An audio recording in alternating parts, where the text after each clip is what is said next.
ever ready to exploit tales of the capricious missteps in nature's grand journey, the brothers eschew their usual dwarves or gnomes to set their lesson, and settle instead on a hero smaller than an infant platypus.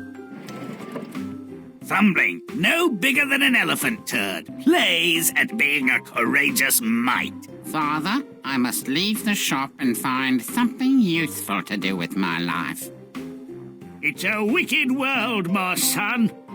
But go if you must. Don't try to talk me out of it. Not if my life depended on it. Perhaps the novelty of protecting his child from the claws of the family cat is worn thin. Did you break wind? Whoa! Bye, Father! There goes Thumbling, seeking his fortune, whether he wants to or not. Out on his own, his principal challenge is to avoid being squashed. He tries several crafts to make a living, doesn't make much. Currently, he's teaching horses to haul. Here, no, Nelly, no, not that way. This nag couldn't find its hind quarters. I'll put a bug in her ear, so to speak. Not very inventive, but effective nonetheless. Now giddy up the right way, or I'll take you to the glue factory. Giddy up, I say. I hear a cart driver, but I don't see him. Is it the spirit? No, you don't. The driver's standing in a horse's ear. Now that's passing strange. Hark, little fella, come join our circus. We'll treat you well, and you'll make a load of money. Oh boy, a circus. What would I have to do to earn it? Just be you. Sounds easy. With more experience of the world, Thumbling might have seen through this offer, but there'd be even less of a story to tell. This perhaps was not the circus Thumbling had in mind. There's so little honesty in the world, but the fleas promise not to bite. It's all fine for you lot. You're more athletic than me. I know. How about we put on a show? I'll be Hamlet and... No offense, Thumbling, but I prefer my Princess of Denmark a bit larger. And juicier, too. Okay. But I haul first on the wheel next time. Sure, fine, no problem. You'll break it, you clumsy git. One's perception of job satisfaction can alter so very quickly. Having escaped the dubious pleasures of the circus, Tiny Thumbling becomes a quarry to a domestic beast. Blasted feline. Dumb as the proverbial post. Can't tell a human from a mouse. Do I have a tail, I ask you? Do I have whiskers? You'd prefer she make a snack of one of us? Be grateful you found shelter in our home. Together we could turn you out. Try your argument on her. My apologies. I don't think she would listen to reason. He leaves eventually, of course. Even a tiny person can understand so much proximity to mouse feces. Still, his escape is bound to be an out-of-the-frying-pan into-the-fire situation. I want out of here. Smells terrible, and I'm moving toward the intestines. This cow is bewitched. I'll carve her into pieces and make a black pudding from her innards. The butcher's a dolt, but with luck, I'll just relax a bit and make my escape in the pudding. Luck's about all he's got. Despite being poked, prodded, stabbed, and smoked, Thumbling makes his escape, a little worse for wear, and returns home, not much wiser, no more fortunate. Oh, joy. Well, it's rather pointless, isn't it? Young lad leaves home to seek his fortune, has adventures of a sort, but fails totally. Had he been full-sized, he would have failed in other ways. Perhaps more interesting ones. Let's see if we can make better sense of this mess.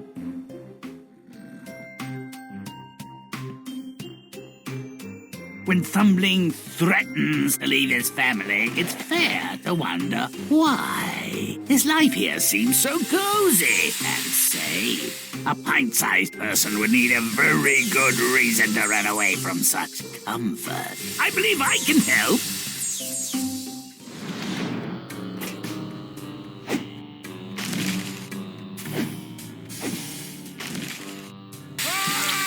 You see, Thumbling's at best bored, and the needle's nearly an instrument of torture. He can't master cross-stitching, he's a bit of a dreamer, and perhaps not so well loved as his full-sized brother. He wants out. Still, his pater doesn't think he's ready for life on his own. Smarter than he looks, his dad. So Thumbling plots his own escape. Doesn't seem to be in much of a hurry, though. Well, if he wants to go, it's like a fire under his arse.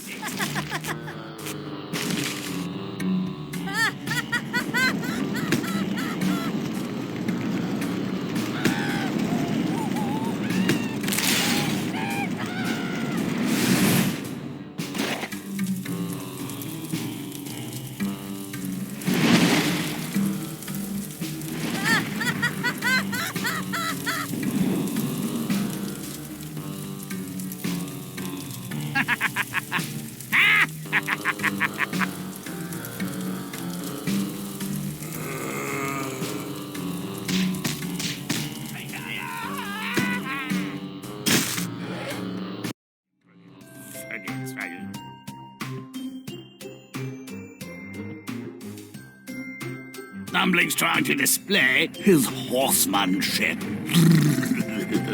But the nag can't or won't hear a thing from this end. There's an obvious path to his goal, but it's certainly the road less traveled.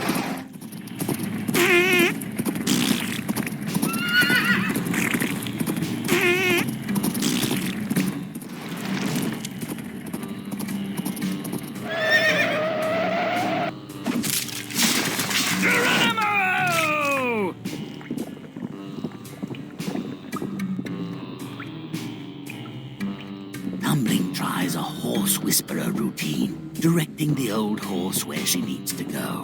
I don't think the message is getting through. Maybe some wax in the ears. Let's shake things up!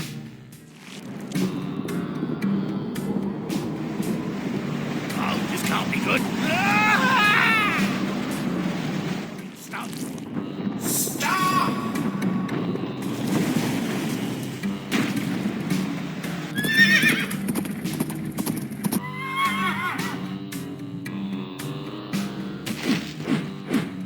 It's Grimm time!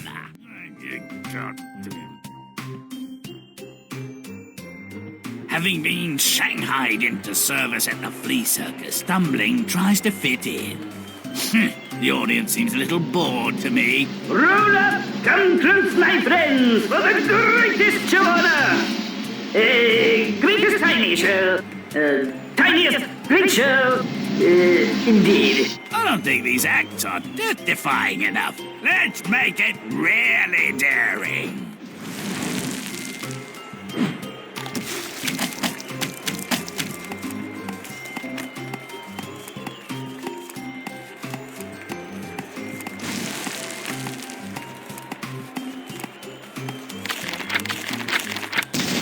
Marvelous! For your edification and delectation, I present our next thrilling event.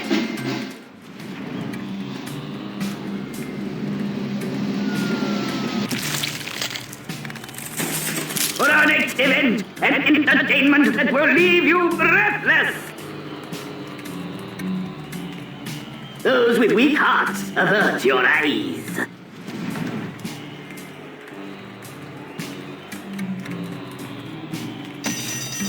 Ladies and gentlemen, for our next event, an entertainment that will leave you breathless.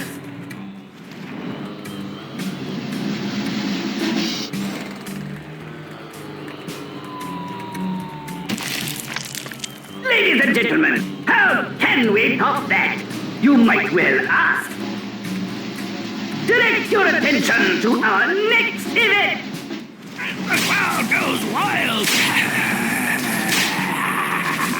doesn't sell seats and keeps the crowd hungry for more. A story as old as time.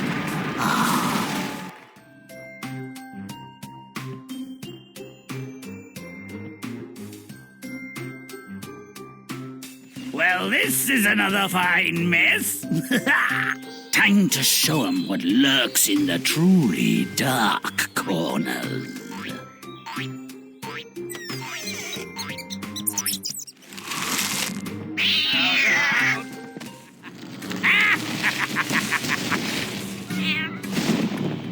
A fortuitous hole provides temporary succor among the mice.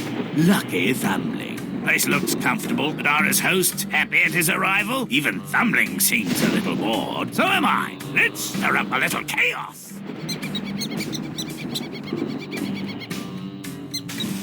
Restoring the natural order. Red in tooth and claw. That's what I'm all about.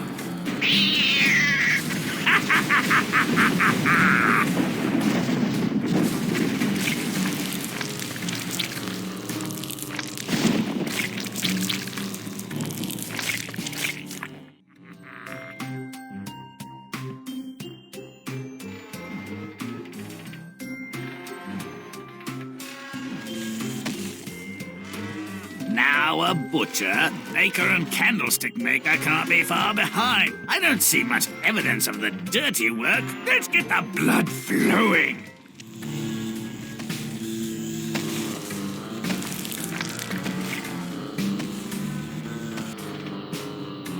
I'll carve her into pieces and make a black pudding from her innards. Out. I've got to get out of here. Let that be a lesson to the porcine among you.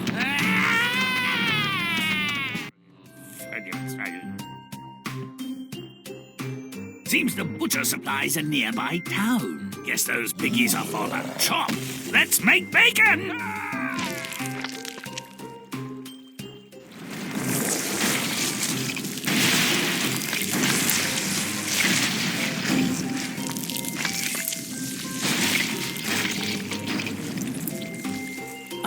A Viking village? Well, who am I to question fate? They look a little too cheery. I prefer my Vikings with a little more Ragnarok.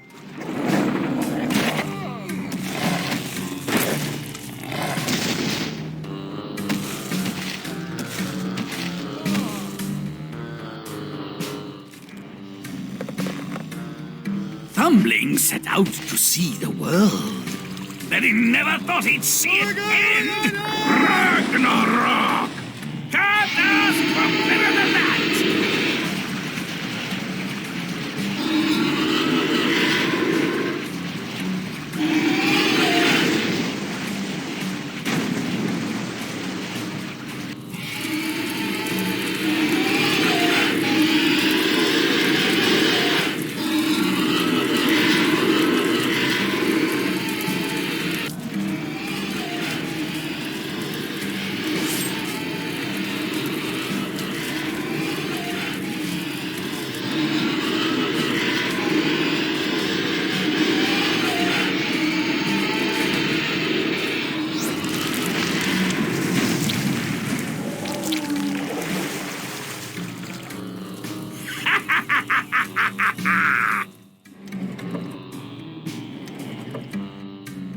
Young boys leave home for many reasons.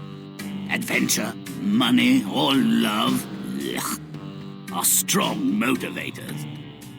But just as often, disgust and anger open the door and provide a swift boot in the butt. Slave labor allows this savage shop to make a profit. Father, our trade is dangerous and mean. Please change your ways. This violates the laws of God and man. There's no money in such laws. I'll make my own. You puny bleeding knob. Father, you nearly crushed me. I was trying to squash a fly. Oh, Father, no. Stay still, Thumbling. You're frightening the fly. Ew, What eats like a horse poops like one. Damn nature, this'll be a challenge. I have some gaseous distress in the lower tract. If I could only fart. Control yourself. I've been shat on. I'd rather not be shat out. Well, size does matter, apparently. Thumbling works, if I may use a dreadful concept, his way toward the recalcitrant quadruped's ear.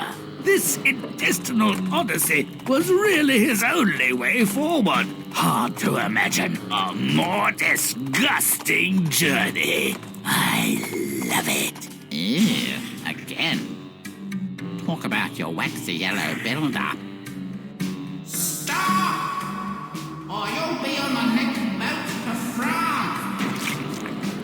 The amusement of performance has worn to a grisly nub. The cage is less gay. Misery is palpable. Revolt is imminent. Higher, my pretties, higher. That's good, Bruce.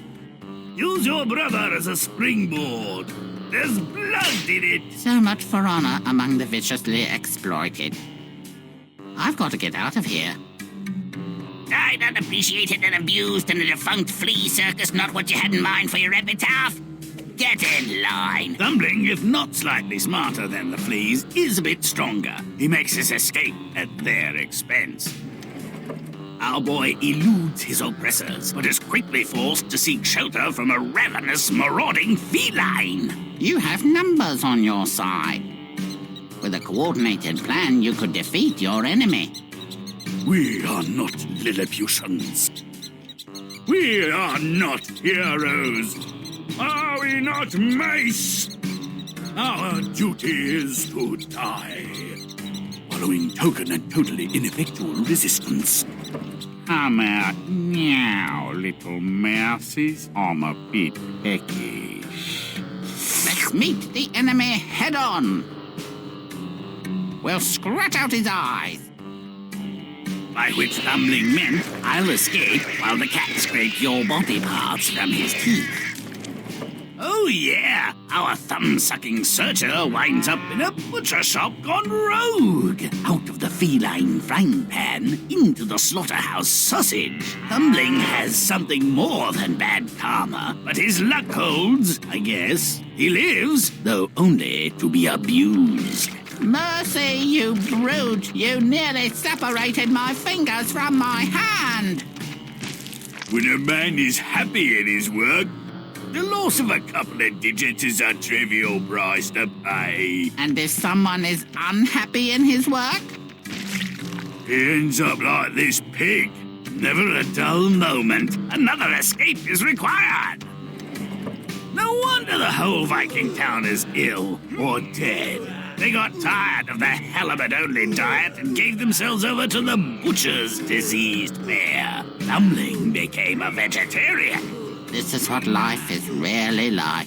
Not much different than being home with Dad. Except for the Vikings and the epidemic of ptomaine poisoning. No neat resolution, no happy ending.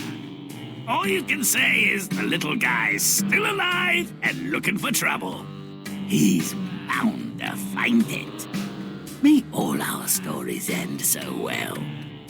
Until next time.